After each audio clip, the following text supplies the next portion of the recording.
Les forces armées de la République démocratique du Congo ont présenté ce vendredi 15 novembre 2024 à la presse 3 collaborateurs de l'Alliance Fleuve Congo de Corneille Nangaa. Ces derniers ont été interpellés par les services spécialisés le 9 novembre dernier à Lubumbashi dans le Haut-Katanga. Il s'agit de la commissaire supérieure principale Munyamu Guerrero Kabundi Françoise, directrice adjointe de la protection civile de la police nationale congolaise, du Monsieur Nzungize Wakagara Emmanuel, opérateur économique et directeur général de Tukenga, une société basée à Goma en RDC et à Gisenyi au Rwanda, et du monsieur Lengangama Wakonge Pacom, directeur régional AI de la régie des eaux au Grand Katanga.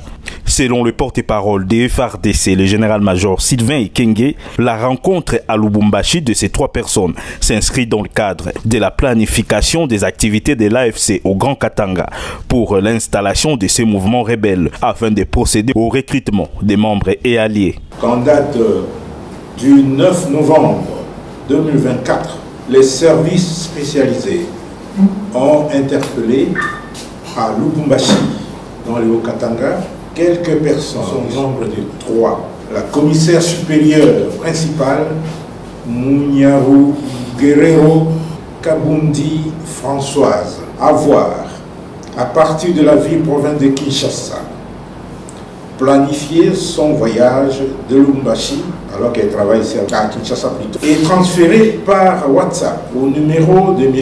Emmanuel Nzungize Wakagara, civil de son état, l'autorisation de déplacement de la maison militaire, la feuille de route de la police nationale congolaise et la note de congé statutaire. Pour rappel, cet officier avait déjà dans le passé fait l'objet d'une interpellation à Goma, à la frontière avec le Rwanda, pour détention des documents compromettants.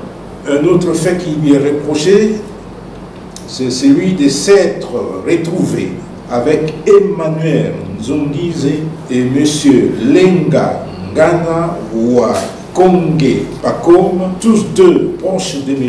Corneille Nangaa, président de l'Alliance Fleuve Congo. Pour M.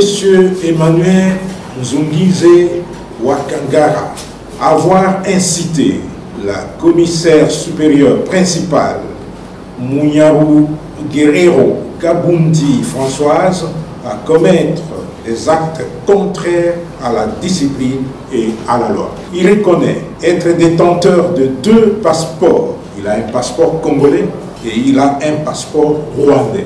Il reconnaît aussi avoir laissé son passeport rwandais en Zambie et avoir franchi la frontière congolaise avec son passeport congolais.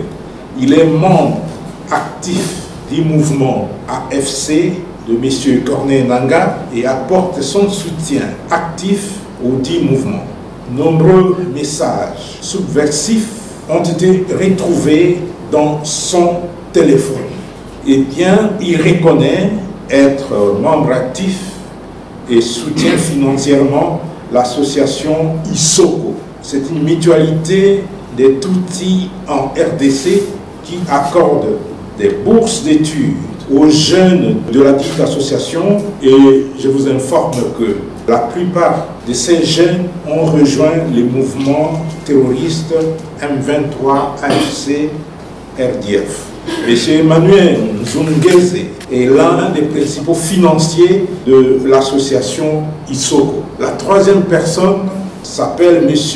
Lengangama Wakonge et son prénom c'est Pacom. L'exploitation sommaire de son téléphone a permis de découvrir plusieurs messages de son soutien moral aux activités de Nangaa et de son mouvement AFC. De ce qui précède, nous voulons dire que la discipline est à la loi. Il reconnaît être détenteur de 2 passeports. Il a un passeport congolais et il a un passeport rwandais. Il reconnaît aussi avoir laissé son passeport rwandais en Zambie et avoir franchi la frontière congolaise avec son passeport congolais. Il est membre actif du mouvement AFC de M. Corneille Nangaa et apporte son soutien actif au dit mouvement. Nombreux messages subversifs ont été retrouvés dans son téléphone.